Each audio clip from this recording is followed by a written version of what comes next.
We're joined today by Ted Seifert with Zaner Ag Hedge. Ted, let's talk about this soybean market, because as we try to wrap our arms around kind of the number of acres we're going to have, the input costs associated with that, how is that all stacking up into this market as we really kick off planting across a bigger portion of the country?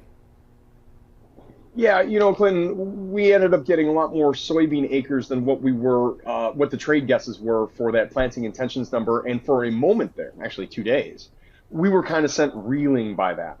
Here's the thing, though. We desperately needed more than 88 million acres in soybeans because the new crop balance sheet was getting so tight that we were kind of in a position where we almost had to start price rationing now. And the high prices that we're at the moment aren't high enough to ration that price. So we really needed that acreage. And when you take that new acreage number, although it was bearish versus expectations, and you had this great fund liquidation because they don't know these numbers. They don't look at balance sheets. They don't do the math that, say, you and I do. They just know this was a bearish report because the trade was expecting one thing and we got something different. So they liquidate.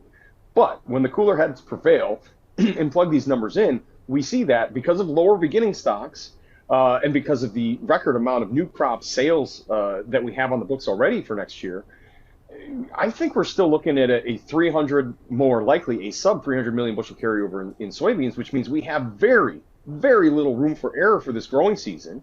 And that's considering a 51.5 national average yield. But you look at where that acreage has been added, and Tennessee, for example, up 22 or almost 20% on their soybean plantings. That's probably not going to help that national average yield get to a 51.5 national average. So, if you question that 51.5 really at all, then we're right back to a situation where we could potentially run out of soybeans. We're right back to a situation where we might have to price ration. And by the way, the old crop soybean situation hasn't changed at all. We are still in a position where we could see a really tight stocks to usage ratio and have to price ration more of this demand. So it could be a really interesting summer for soybeans.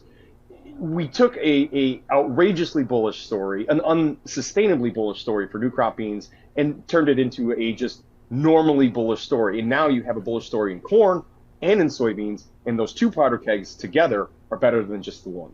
Well, and you throw wheat on top of it, and of course, all of that starting to make for an interesting time as we go forward into these summer months. Always appreciate it, Ted. Thank you so much for being here. We'll be back with more Ag Day coming up in just a minute.